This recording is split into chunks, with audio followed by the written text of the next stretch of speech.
Ensemble, CST2. Jusqu'à la mort tragique de l'ancien présentateur star du 13h de TF1 le 2 mars 2022, Nathalie Marquet et Jean-Pierre Pernaut ont formé un couple aimant et uni face aux épreuves. Des épreuves, ils en ont pourtant traversé plusieurs. Des rumeurs d'infidélité aux critiques concernant leur relation, en passant par le combat contre la maladie, la vie ne les a pas épargnés. Mais toujours, ils se sont soutenus, l'un comme l'autre, ne laissant rien ni personne détruire leur jolie romance. Si est-il finalement la mort qui les a séparés, même si l'ancienne reine de beauté et son défunt mari sont restés liés malgré la disparition de ce dernier. Si elle a encore beaucoup de mal à se faire à son absence, Nathalie Marquet, qui croit à la vie après la mort, a plusieurs fois laissé entendre qu'elle recevait des signes de sa moitié. Pendant 2 mois, j'ai quitté l'hôpital chaque soir à 21h et la tour Eiffel était éteinte.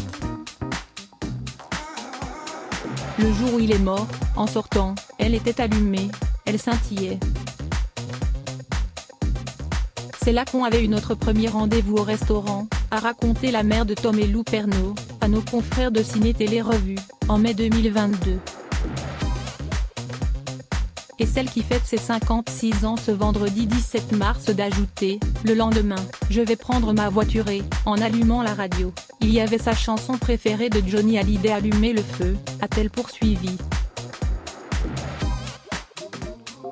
Certains y verront une forme de mysticisme, d'autres une forme de romantisme. À chacun sa propre théorie.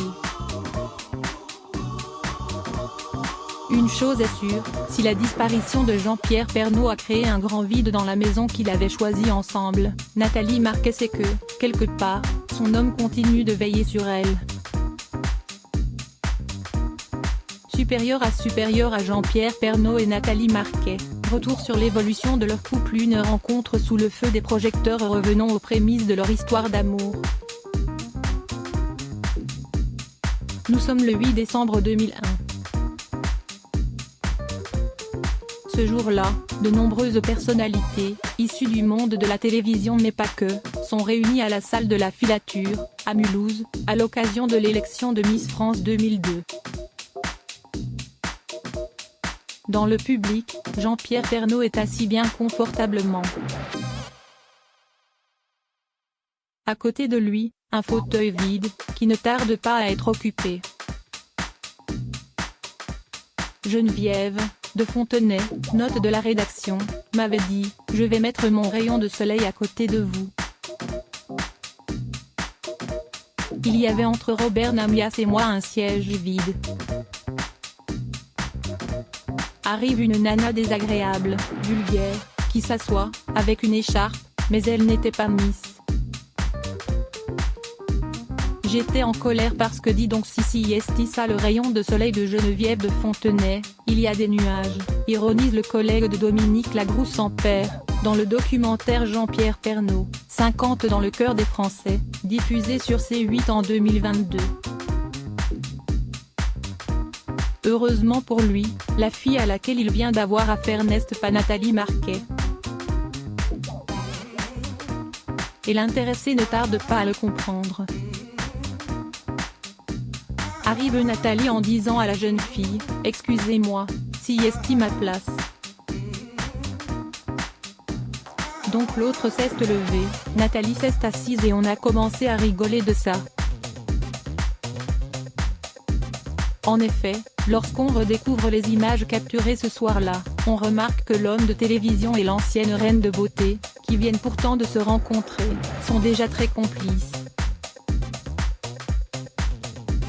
Le défilé des candidates, ils ne le suivent que d'un œil. Ils préfèrent profiter de l'occasion pour apprendre à se connaître. Tout de suite, dès que je l'ai rencontré, c'était le coup de foudre, admet Nathalie Marquet dans le reportage de C8. On a parlé, on a discuté, on a ri, de tout et de rien, se souvient-elle avec tendresse et émotion. Le rapprochement, qui a lieu sous l'œil, n'échappe pas non plus à leur entourage. Un premier rendez-vous concluant après l'élection de Miss France, Nathalie Marquet et Jean-Pierre Pernaut ont tous les deux à cœur d'organiser quelque chose de plus intimiste pour leur premier encart. Ainsi, le journaliste convie sa chère et tendre à la Tour Eiffel, un soir, pour un dîner placé sous le signe du romantisme. Ça a été quelque chose de très fort pour lui. Il était très fier de m'y emmener. Il m'a offert un magnifique bouquet de roses rouges et des macarons d'Amiens, une spécialité de la région natale du présentateur du JT de 13h de TF1. Les premières impressions de la jeune femme se confirment alors. Elle est séduite par sa simplicité.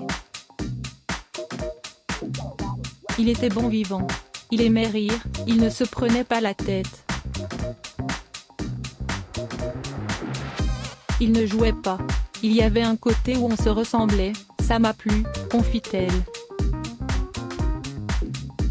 Ce soir-là, Nathalie Marquet va faire preuve de culot en posant un ultimatum à Jean-Pierre Pernaut. Après lui avoir dit qu'il était l'homme de sa vie, elle lui fait part de son souhait de fonder une famille. « Je sais que tu es plus âgé. Sache que si tu ne veux pas avoir d'enfant avec moi, je pars tout de suite », lâche-t-elle.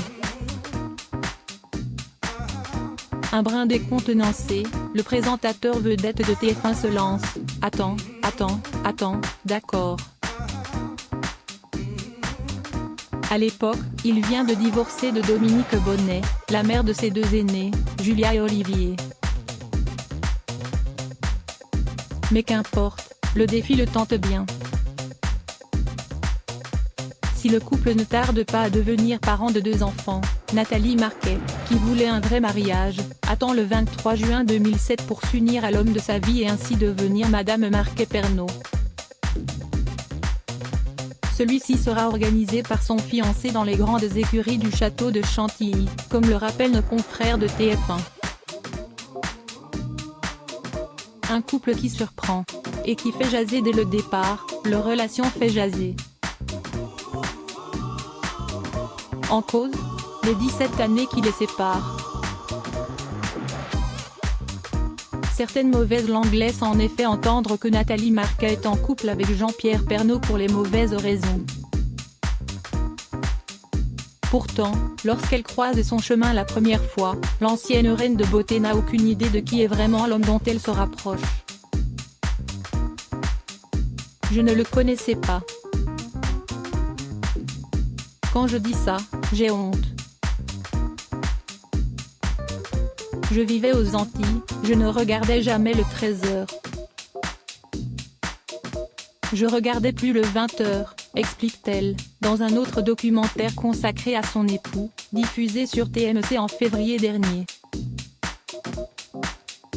Je me souviens des mauvaises langues de l'époque qui affirmaient que j'étais avec Jean-Pierre pour son argent, pour le côté médiatique, raconte-t-elle dans les colonnes de Gala en 2020. Des années plus tard, l'intéressée reconnaît qu'elle a souffert du regard des autres. Elle est là pour son pognon, elle est plus jeune que lui. Vraiment pour son pognon, c'était toujours ça qui revenait, confie Nathalie Marquet, sur le plateau de TPMP, en 2020. Malgré les critiques qu'elle a subies et la dureté de certains propos, elle n'a jamais flanché. Le temps l'a prouvé, ça fait 18 ans qu'on est ensemble, lâche-t-elle, pas peu fière d'avoir donné tort à ses détracteurs. Le bonheur de fonder une famille moins d'1 an après leur rencontre à Mulhouse, Nathalie Marquet tombe enceinte de son premier enfant. En 2003, elle trompe tout le monde en apparaissant sur les marches du Festival de Cannes, aux côtés de son compagnon, vêtu d'une somptueuse robe dorée, au décolleté plongeant.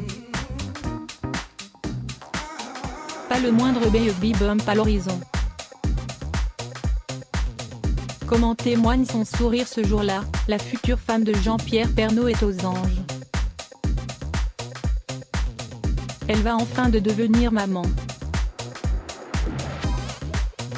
Le 14 décembre 2002, elle accouche d'une fille, prénommée Lou, qui vient combler le couple. Un garçon, que ses parents choisissent de baptiser Tom, vient agrandir la famille quelques mois plus tard. Ils ont 11 mois et demi de différence tous les deux. Ah oui, j'ai fait vite. Il n'a pas chômé Pépé, plaisante Nathalie Marquet, dans le documentaire La vraie vie de Gomis, diffusé sur C8 en 2020.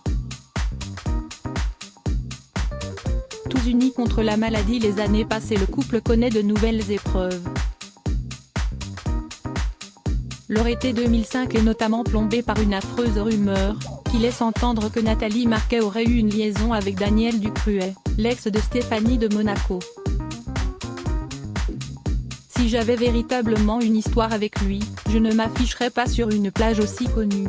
Avec mes enfants, en plus, je ne suis pas débile, commente l'intéressé, auprès de Gala, à l'époque. Une période sombre, mais dont ils sont finalement parvenus à se sortir. Plus tard, une autre mauvaise nouvelle vient ternir leur quotidien. Si Nathalie Marquet a combattu une leucémie par le passé, si est-il désormais Jean-Pierre Pernaut qui doit lutter contre la maladie.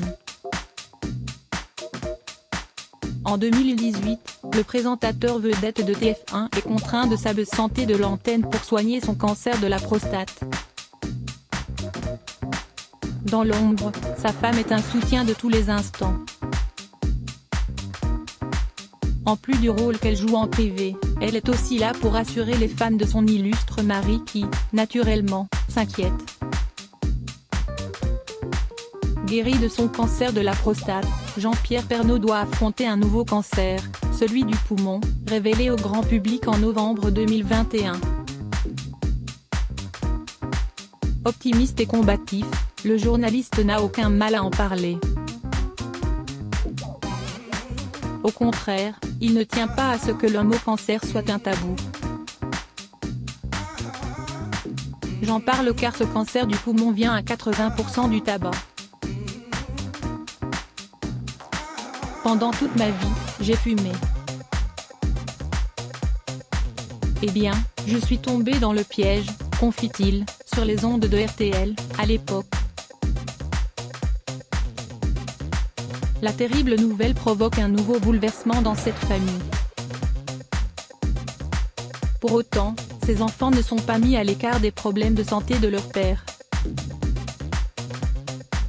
Une fois encore, l'ex-Miss France épaule sa moitié.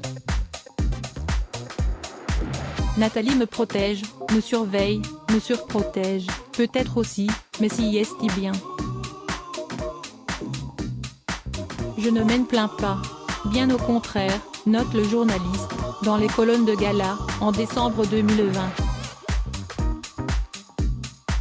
Si elle a tout fait pour lui sauver la vie, la maladie gagne du terrain. Après plusieurs mois d'absence à l'antenne, Jean-Pierre Pernaut tire sa révérence le 2 mars 2022. Ce dernier manque aux Français, mais encore plus à sa famille, qui doit apprendre à vivre sans lui.